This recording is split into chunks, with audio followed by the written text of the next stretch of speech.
Welcome to the Numerical Tarot, a new tarot paradigm, an alternative to tradition, an axial system of archetypal crystallography, a trans-culturally anthropomorphized life-biased binary influence calculator, a wisdom system and archetype enhancer with harmony of interpretation throughout.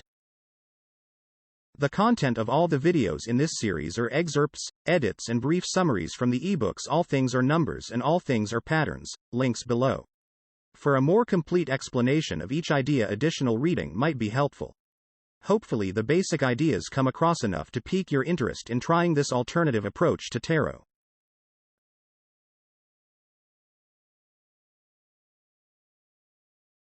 In this series, we have examined several ways of creating a theoretical model of existence. With our contemplation of more and more complex models, we will need to expand our mind to embrace additional concepts of possible creation and resulting function. In the previous video, we introduced a progression of ideas that reconstructed our model of 4 circles and point with 9 steps that began with a point leading out to a sphere. One way of looking at this progression of ideas is to imagine its progress as happening from the inside of our 4 circle and point model, where the point is, to the outsides, where the last, outer circle is. There are, however, progressions of ideas that reconstruct our 4 circles and point model from the outside to the inside. Like a gas changing to a liquid and then a solid, these progressions evolve from nowhere and end somewhere. Thus, when we look at the completed path of this kind of creation, we see it as coming from outside, the realm of infinity, to the inside, the realm of a finite thing. From this perspective, outward expressions, like our geometric progression, are only realized after the convergence of forces have met their finite destiny at the infinitely finite center of a thing. Outward expression then creates a visible, tangible thing that lives on through continued iterations of inward compression and outward radiance. When we try to translate the 3-dimensional idea of compression and radiance of an entity into a 1-dimensional number line, the act of coagulation or accretion, and the resulting explosion of content back into infinity, comes to resemble a cosmic engine of sorts, drawing in the fuel of infinity and exhausting it back as a tangible product. By translating this into a sequence of numbers, the idea of a cosmic engine becomes a vital translation of spherical forces into numberline form. Here's how. In translating the spherical forces of compression and radiance into a sequence of numbers along a line, we need to first remind ourselves of the function of the number 0.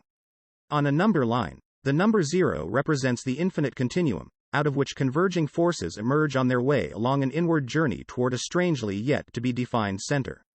As the continuum of infinity collapses into a state of consecutive concepts of concentric containment, the numbers 1 and 9 correspond to the first actual sphere of the finite model, while the number 0 represents the infinite continuum of the surrounding nothingness from which the model emerges. Thus, the numbers 1 and 9 represent a pause that occurs at this point, before the actual convergence of coagulation upon the finite center, thereby defining the outer limits of the model's theoretical sphere of influence, or frame. As we move inward, we find that the next concentric sphere to be translated into numberline form is the one labeled with the numbers 2 and 8. Having reached this stage on our inward journey of compression, we make note of how our progress alternates from the non-action of the 1-9 pause, to the inertia-breaking action of finite convergence upon a center or midpoint. Because of its relation to inertia as an impetus to further development, the defining characteristics of the 2-8 stage is seen as automatic and instantaneous, that is, an immediate involuntary response to an inevitable mandatory function of cosmically inspired creation. This path of least distance is then analogous to the idea of passing through the model's theoretical atmosphere, where resistance and obstacles are few, and navigation is achieved with straight lines. Thus, like drops of rain falling from the sky, we pass, immediately and directly, to the surface as a straightforward act of flow. Next, as converging lines of force become more and more intense, and begin to meet or collide and fuse, the area that will become the theoretical surface of the mass begins to emerge. This area corresponds to the third sphere of containment, the 3 and 7. Here the model pauses again, and marks an important point of transition. Spherically speaking, this point is defined as the point at which relative stages of infinity and nothingness begin to decay, or transform, into the positive stages of a finite mass of something. This critical stage of development, where negative actually changes to become positive, where wave changes into particle, or energy becomes matter, creates for us a theoretical membrane of neutrality within the model that is important to observe. This theoretical membrane will eventually contain the substance of the finite mass like a skin. But because of its metamorphically transitional status, it is also important to note how it becomes a filter of sorts, creating a kind of peristaltic one-way bias through the form of this cosmic engine idea. This theoretical membrane defines our form. Progress on the number line alternates between balance and flux.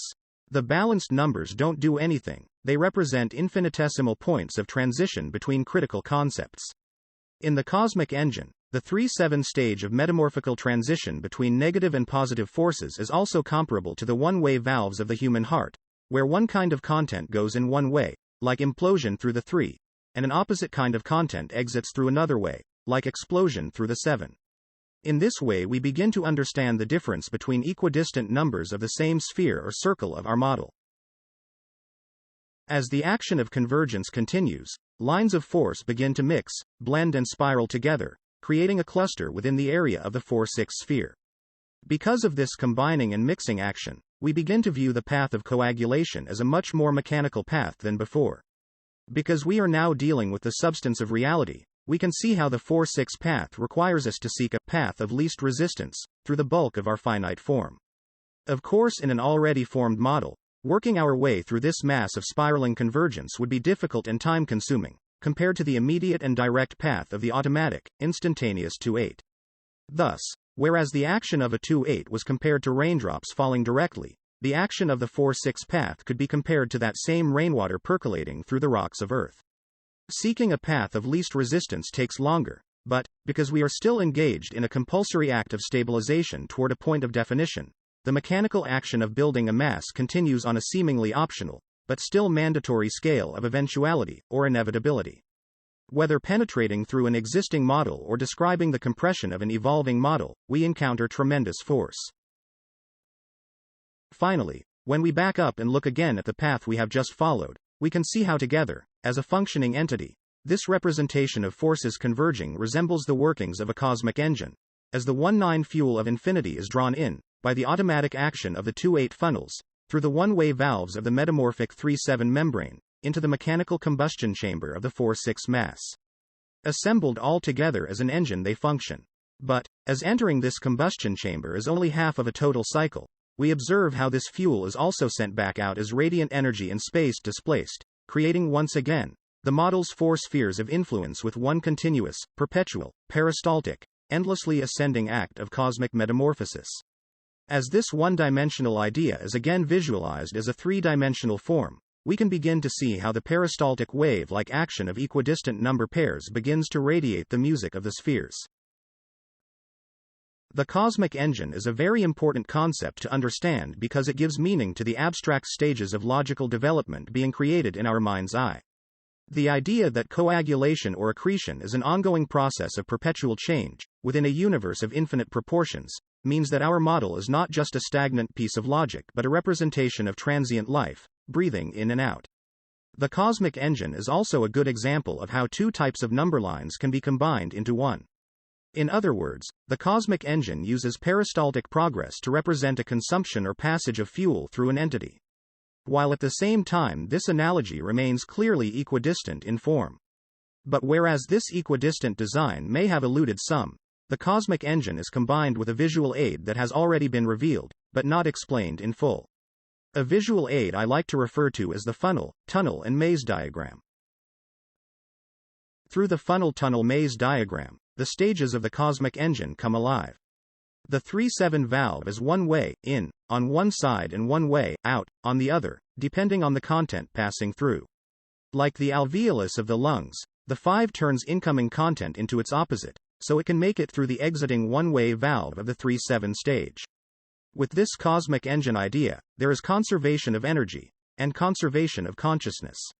In the funnel-tunnel maze diagram, the path through an entity, like the cosmic engine, is seen as equidistant in design, but with a definite directional bias.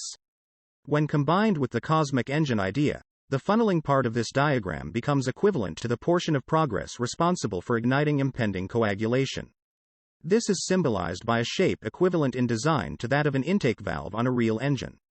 While in equidistant design the exiting funnel represents the ever-expanding exhaust of space displaced by the resulting spheres of influence. Together these two funnels represent the 2/8 sphere of concentric containment, where the idea of spherical emergence and deliquescence becomes transformed into that of two-dimensional convergence and divergence, an idea we covered several videos ago when discussing the apart-together model. The cosmic engine is also good for understanding the idea of how the apparent arrow of time propels the number line. The 2 and 8 are like fans put into windows at opposite ends of our house to pull air through on a hot day. One fan faces in, the other fan faces out, so air gets pulled through. We move through the number line just like that air moving through the house. The 2 and 8 are the propellers of the number line. And while we're on the subject of propulsion and energy of the 2/8 sphere, let's give a few seconds to contemplate another idea for how force and energy move through this model.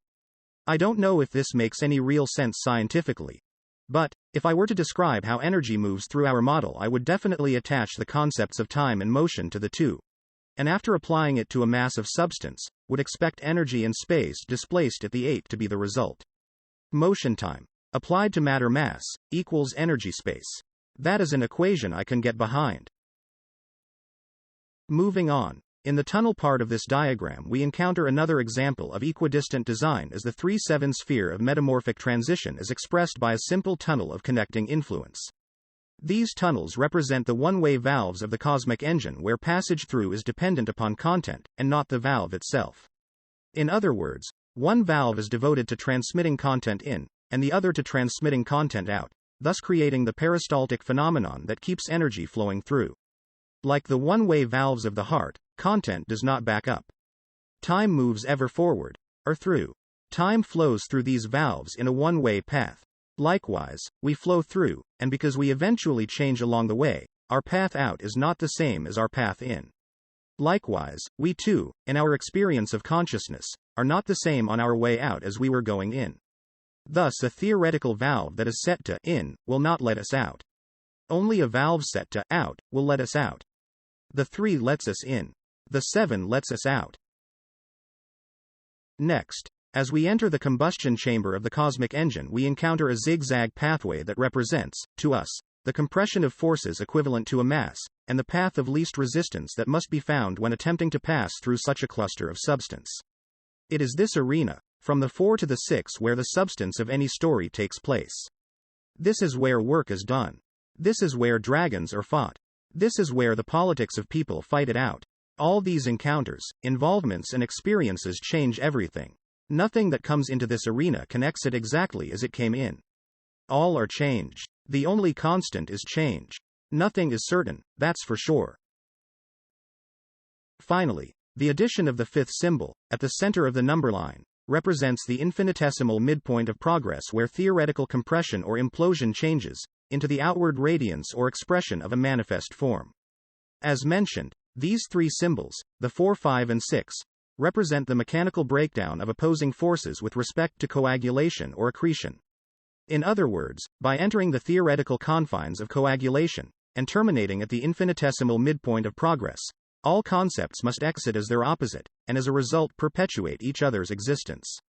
In this way, the cosmic engine represents the idea of conservation of energy or conservation of consciousness. Like humans breathing in oxygen and breathing out carbon dioxide, and trees breathing in carbon dioxide and breathing out oxygen, we expel what each other needs to live. Nothing is lost or destroyed, only made to change form as it passes through. This then becomes the mechanism of a perpetual motion machine. As a perpetual motion machine, the cosmic engine conveys the idea of peristaltic progress through an event in time, or time progressing through an entity. That's cool enough, but there is something about peristaltic conviction, and the idea of directional bias through a number line, that leads us to another very important pattern in nature. The signature of this pattern is that of an exploding end to the path of coagulation. On the number line we see this dramatic ending at the number 8 position, as the exhaust of the cosmic engine is propelled like an exploding mist through the exiting funnel of the funnel tunnel maze diagram. This explosive end we are referring to occurs because of the containment of the 4-6 mass by its theoretical 3-7 skin and the need that mass has to radiate its influence back to its origins in order to complete a mandatory cycle of existence.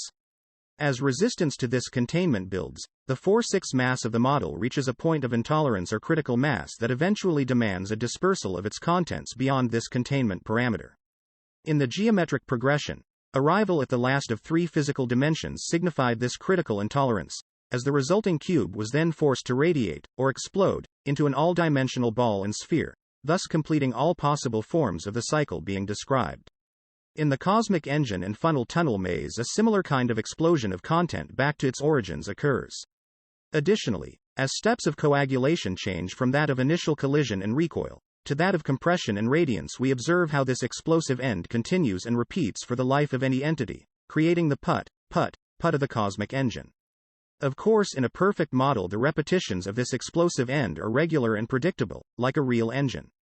But when the number line is used to describe events with irregular intervals of progress, anticipation of this explosive ending can sometimes create an orgasmic release of tension, as slowly culminating progressions build a theoretical mass that must eventually be released.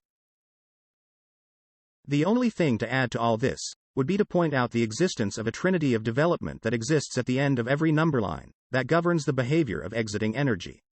Elsewhere in this study, and elsewhere in books on tarot and cosmology, the process of creation is frequently described as a trinity of development involving universal cosmic forces that emerge like a lightning bolt of inspiration from out of the blue, creating manifestation in 3 near-simultaneous steps of development. In a tarot deck, the magician represents the light of this inspiration, the high priestess the transmission of this inspiration, and the empress as the resulting creation. As this trinity progresses from 1 to 2 to 3, we can now observe how, in equidistant design, the number 7 comes to represent the beginning of a comparable closing trinity of near-simultaneous development. In other words, by breaking through the theoretical skin of the number 7 with our exploding mass of content, the all-dimensional, radiating 8 carries us to the end of our peristaltic cycle at the number 9, with equally immediate and direct force. The suddenness and involuntary nature of this exiting trinity is what contributes to the orgasmic nature of the 8's explosive end, and makes for a very interesting signature in nature. Periodic intolerance and critical mass create a number line with a definite purpose. When this pattern is applied to tarot, it enables us to explain, with the symbols of the cards, all of the explosions that affect mankind. That is, physical explosions of matter, as well as spiritual explosions of a contemplative mind, augmenting toward a goal of consciousness fulfillment. In a tarot deck, the chariot represents the beginning of this spiritual transport. The card of strength, with its lion being symbolic of solar energy, represents the nuclear-like intensity of the explosive end, while the aged hermit atop a mountain represents the end of the progression and return to the nothingness that lays beyond. The number line describes both a static model of ideas concerning the parameters of existence as well as a signature of nature that is seen in events that take place over time. Described here with deliberately and purposefully abstract terminology, followed in parentheses by a more subjective progression of sexual encounter, and below that, in brackets, as a progression of creative thought, both of which vividly display the characteristically explosive end. The smoking gun which informs us of the existence of this pattern's influence. Imagine the number line as a wave. Imagine it having weight like a roller coaster. Steps 1, 2, and 3 are virtually instantaneous. Steps 4, 5, and 6 are more mechanical. Steps 7, 8, and 9 are again virtually instantaneous. Basically 1, 2, 3, something is perceived, an indication. 4, 5, 6, something is developed, an investigation. 7, 8, 9, something is expressed, an actualization. For those already familiar with tarot, the explosive end of a number line can be seen in the major icons that were just utilized to describe the closing trinity of expression, where the card of strength is seen as symbolic of nuclear-like solar energy. This idea of energy with an 8 can also be seen in the 8 of coins or 8 of staves. For example, in the Rider-Waite-Smith deck, the 8 of Pentacles is illustrated with a man working diligently at his craft. While some people choose to interpret this card as a simple representation of work, I see it more as a representation of the radiating energy of enthusiasm toward a culminating goal. While in an opposite direction, that of the Rider-Waite-Smith suit of wands, we have an opposite representation of this kind of energy, with a handful of wands falling to the ground after being hurled across a field. This I view as a representation of an explosive end toward a negative or terminating goal, that is, a last-ditch attempt or final burst of energy. Another interesting correlation between these two models, an existing imagery of a deck like Rider-Waite-Smith can be seen in the equidistant similarity of the Rider-Waite-Smith 2 of swords and 8 of swords. Both of these cards show a figure wearing a blindfold. For those who are inclined to look at the minor suits as a string of 10 individual ideas, the similarity of these two cards might be seen as nothing more than a simple redundancy of artistic license.